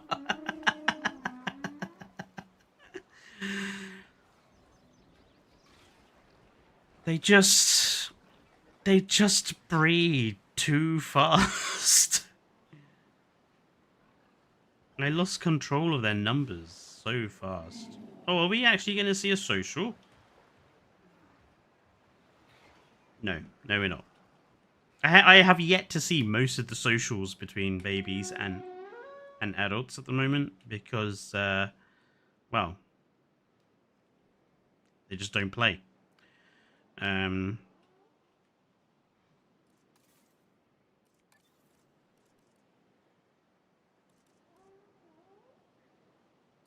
we have an alpine style kind of?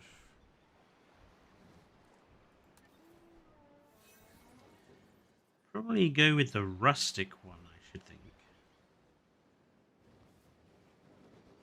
I'll probably maybe like have one there, maybe one. there.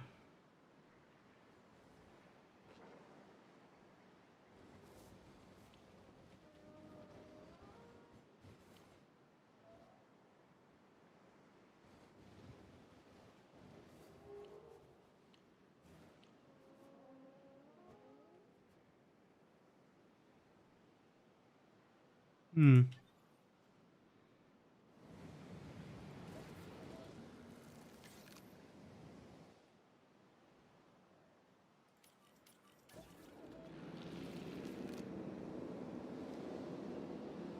They're flocking this way. They sure like to flock. I think that was the word you were looking for, Basti. They sure like to flock.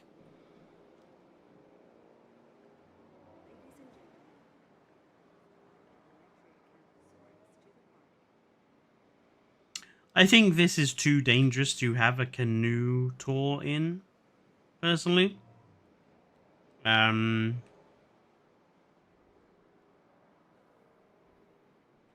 I think sauropods are just too dangerous of an animal to have canoe tours for. If I was to put a tour ride in here, it would have to be probably Gyrosphere. But I honestly don't think there's enough space for it, really. And I actually think it disturbs the animals too much. So there will be no tour vehicle ride things on this particular map. If anything, we'll probably do a balloon tour. And maybe we could make that the centerpiece of the hotel district, and we could have a balloon tour that goes around here. Because obviously we're not going to be using this lot over here. This is just empty space. We're going to leave it at that.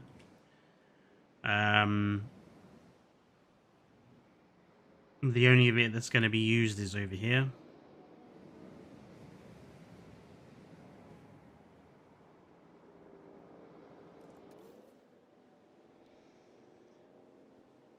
Yeah, that's what I wanted to say.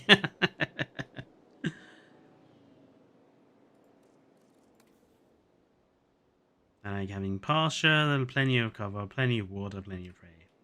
So basically, this does them. They're more than happy. I'm gonna assume. Yeah, look, you see, they need big. An animal that size needs the same nesting size as an animal much bigger than that. Ladies and gentlemen, we are pleased to welcome a Chasmosaurus to the park. Does not make sense.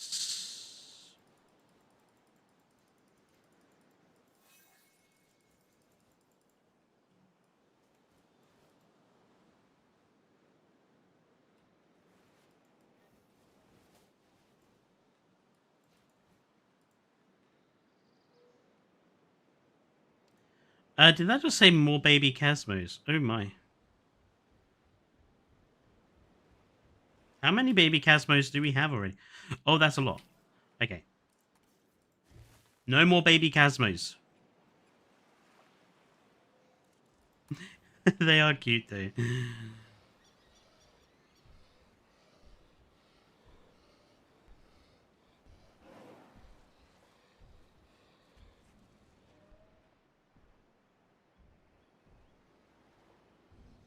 We should probably make sure we give some babbies to our Sauropelta.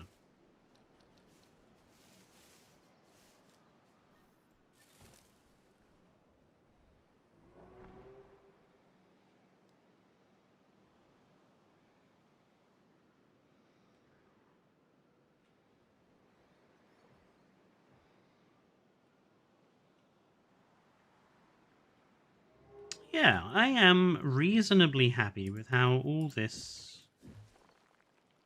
has gone. I think, given that we're not going to put anything here, I think I'm going to rock up this area.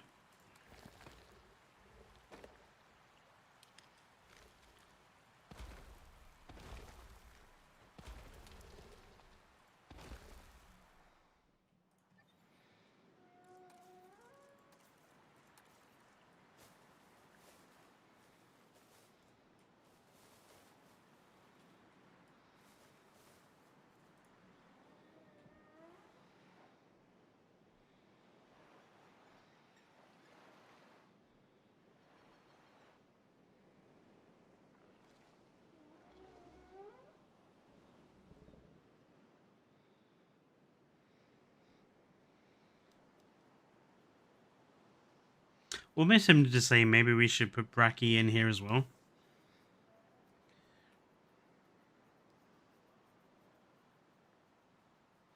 Just as another sauropod, but I think this is good. I like the fact it's not packed. SRP. Oh, that's the sauropelta. That's SRP is sauropelta? That's not the letters I would use for it. I'd probably use...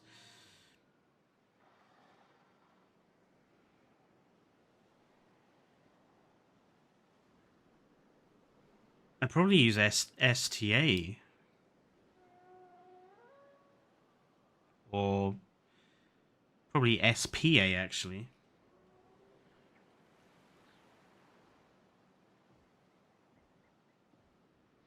Two Metriacanthosaurus babies.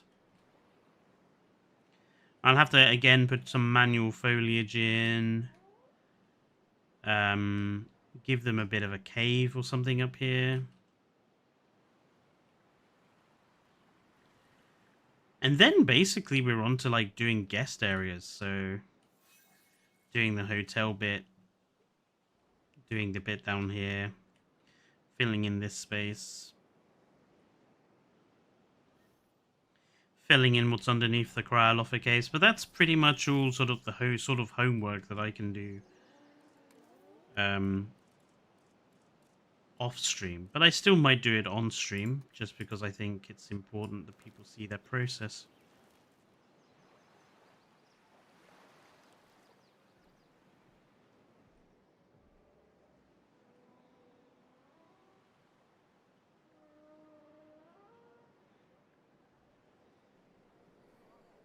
There's a weird lump there.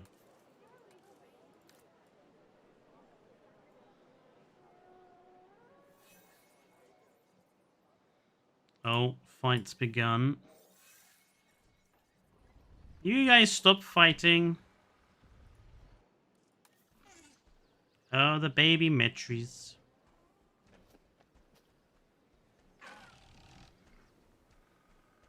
Ladies and gentlemen, we are pleased to welcome a Metriacanthosaurus to the park.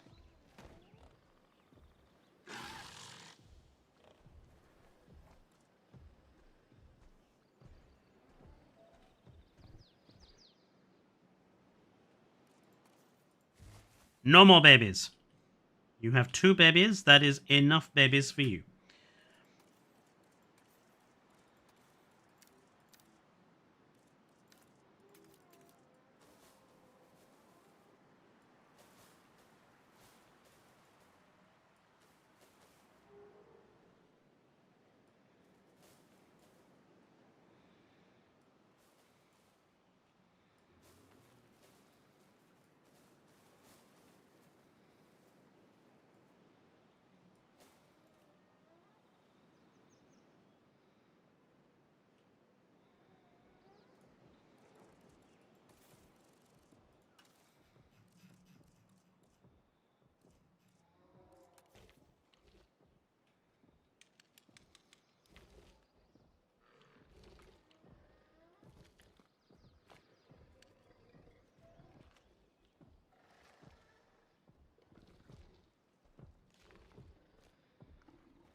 Gives them somewhere to stay sheltered.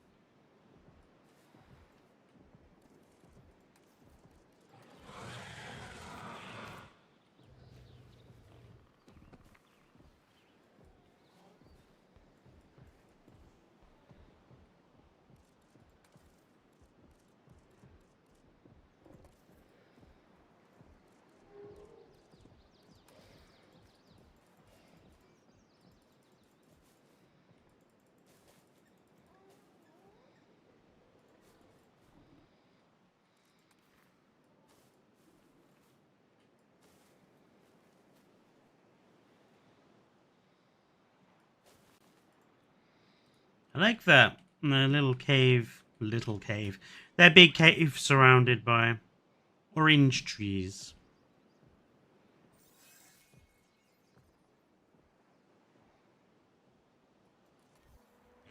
Oh, the baby tanks. I think the baby tanks are the ones that I most love out of all the babies in this game. They're just so cute. Little tiny little armored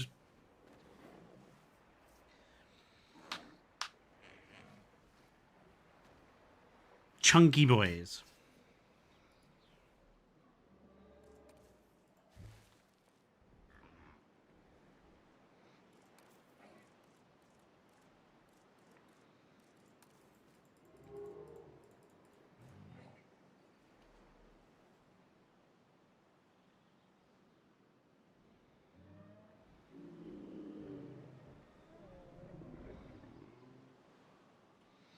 Yeah, I'll have to put some more rocks and detail stuff down around the sauropod bit.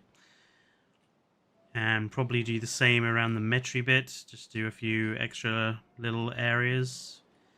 Maybe give them one of Evo's patented hot springs. Maybe down here. There's space for it.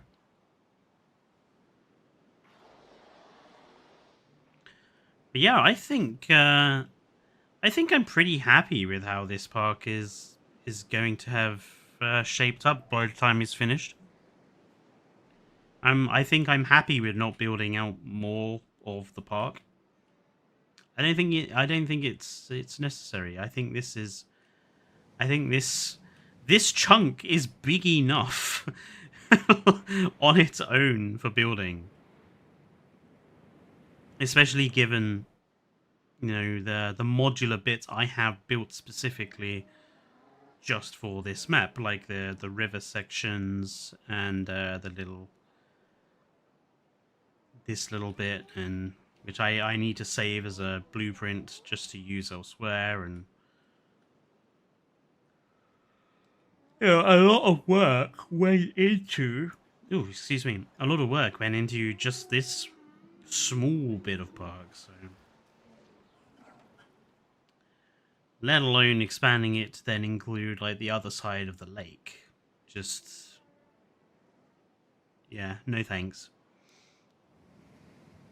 And here I am bitching about the maps are too small in this game for my taste. I am someone who vastly prefers smaller maps. Like, I miss Isla Pena. I miss the Isla Tacaño secret research facility.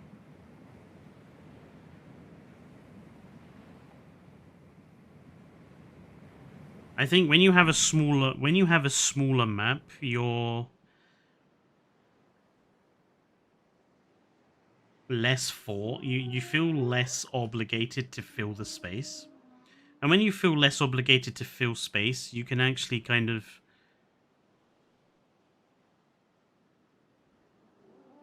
I don't know, just build what you want rather than feeling like you have to put more in. Anyway, I think we did a good job here. Let's go sit here in our little amphitheater.